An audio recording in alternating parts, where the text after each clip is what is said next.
We are not as united in these United States as we should be. If we've learned anything over the last year, it is what clearly divides us. We're in the middle of Black History Month this February, and in Rochester, the NAACP is hosting a series of discussions. Two young high school students who run a youth group on diversity are bringing their experiences to this table. Since last May, and even before, we've seen that race is a topic that is long overdue. Communities throughout this country have taken to the streets to protest unjust treatment and showing that it is not enough for us to be non-racist. We must be anti-racist. I've interviewed both of these gentlemen in the past, and I'm thrilled to have them join me from their barbershop here in Rochester. Crockett and Bud Whitehorn are founders of Barbershop Talks, a live stream of real conversations about current and sometimes sticky events faced by those in the Black community. Andre, let me start with you. Your most recent live stream was basically centered around, should Black history be taught in our schools? What came out of that discussion? What came out of that discussion is that kids of color need someone to be able to identify with, and they really need to know their history in order for them to be able to navigate and be successful here located in Rochester, Minnesota.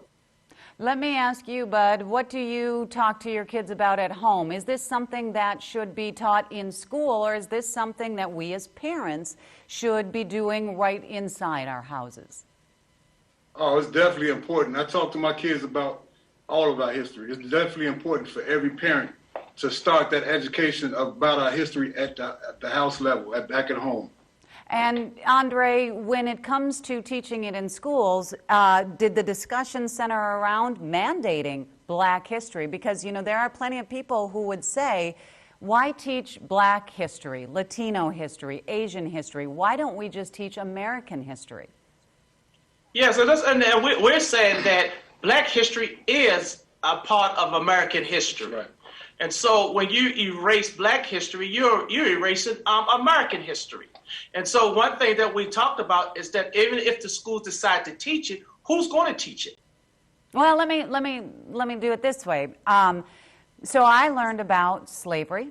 I learned about oppression. I learned about the racial tensions with Martin Luther King a few years back when I was in high school, right? But I learned about all of that as part of American history. By putting a label on it, by calling it Black history and having to teach specifically about Black history, that's where things get a little bit trickier. Yeah, I think it do get a little tricky, I think, for most of my counterparts. But I think that it probably make them feel uncomfortable, and someone may feel shame. But I think we have to label it and put it that way in order for us to really get across the message of real history that been erased by my counterparts who did not really want us to know what the great accomplishment we have accomplished. And we want to go beyond just Martin Luther King, beyond Rosa Parks. There's some people right here in our community who are still making history that our kids need to know about. Andre, I know Bud, I know and adore your wife. Andre, I've yet to meet yours. But when you and Stephanie get fired up about issues, because I know y'all can get fired up and passionate about things that have happened over the last year. I know that you all want to make a difference and do something positive throughout this community. What is it that can be done, and are people listening?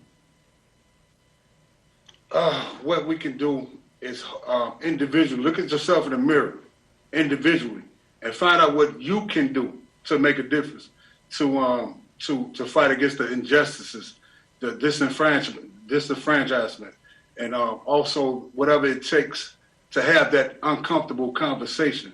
But step outside of the box. Yeah, what are you two doing specifically, though? Because I know that you've been working on things and trying to get messages out, and Barbershop Talks is a big piece of that. But you know, it feels like trying to move a mountain sometimes when you're up against some pretty big challenges. I think we are making a lot of progress. Believe it or not, you know, we just launched a partnership with Post Bulletin, where we have online subscriptions that people can go to that cover stories that's pertaining to some of the issues and concerns that they have. It's called Rochester in Color.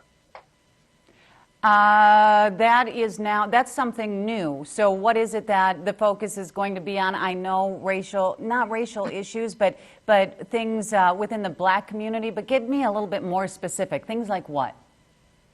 Things like what? Our story from our perspective. Okay, but give me an issue and what your perspective, how do our perspectives differ, Andre? Your perspective and Betsy's perspective, how do they differ? See it from the lens of someone of color, the journey that they walk in, the experiences that they experience of being Black or minority living in a community with which we live in. For example, that we want to highlight Black businesses. We want to highlight positive role models.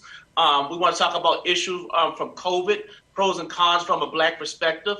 And so things like that we're going to really talk about that, whereas our community has never seen before. Because sometimes we can have negative imageries of Black and brown individuals, and now they're going to go to the Post Bulletin and they're going to see someone look like them. And so we're hoping that this goes further, whereas they can start hiring Black journalists. We already started bringing some using local journalists to write stories. Celebrating Black leaders, and also giving another perspective with some of these events, a Black perspective and some of these events that happens around town here. Okay, fellas, hang with me just a couple of minutes. We're going to take a break.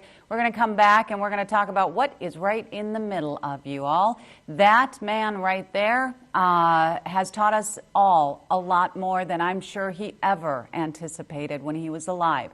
Give me 2 minutes. We'll come back. As February is Black History Month, there are many events, most like other events this year, are virtual, to further the discussion on race, diversity, and inclusion within our communities. Andre Crockett and Bud Whitehorn are founders of Barbershop Talks. It's a live stream of real conversations with those within the Black community. And I'm also very glad to be able to call both of you friends. I have talked to you, I have talked to other people that you know who are within your immediate group, and I don't see race when I talk to you. We have faith that is common between us, and we can talk about our faith, so I look at people as brothers and sisters in that aspect. But when we talk about race within our community, especially with the death of George Floyd, we've got some things that are coming up probably in the next couple of weeks that are going to be uncomfortable yet again. Andre, what is it that people are anticipating? People are anticipating, I think the unrest is still there. As we got trying times ahead. But the good thing about, at least locally in our community, that we are doing some things about that to make people feel more comfortable around creating a community liaison position. And that is Bud Whitehorn. He's the new community liaison position. He's going to work between the police officers and the African-American community. Oh, how does your wife feel about that, Bud? You might get yourself caught in some sticky situations yourself. Hey, you know my wife, Bessie, yes. I think you answer that one better than I could, Yeah, maybe you should bring her with you on some of those calls. Yeah, my wife, she's my backbone. She's been supporting it since day one. Anything that uplifts our people to fight the systemic racism, she's down. She's been supportive all the way. Yeah, and with everything that's happened in the last year, and Bud, I've been to your house. We have sat down and we have chatted on how to really move some of these mountains in our community and thrown out some ideas. But how do you ever feel like it's too much for you to take on? I mean, I know that there's a lot of support. I know that there are a lot of great people who come around you, but sometimes do you feel like you're in your boat alone? Well, the reason why I'm able to take this position is that I can take myself out of it. I let God lead me throughout this journey. This is going to be, it's going to be tremendous.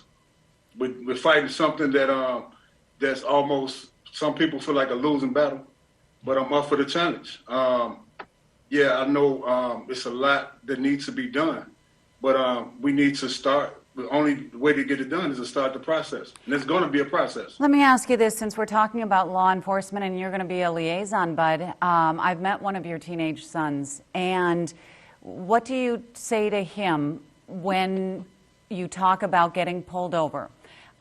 Because if you or I or your son are instructed to get out of the car, we get out of the car.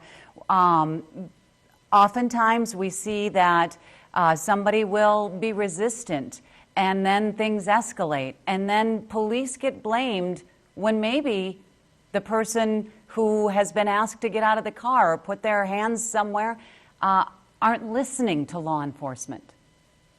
And what I tell my son at home is to make sure not to be combative, make sure not to even if you feel disrespected, make sure you don't show disrespect and no sudden movements, and to protect yourself. But at the same time, there's two ways of accountability in that process.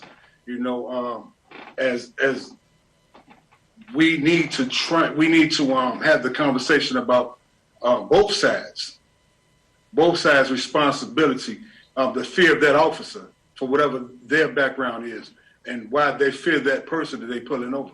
Andre, we've been going down this particular path now with things having unfolded because of the death of George Floyd for about a year. Do you feel that there has been real and significant change in the last year?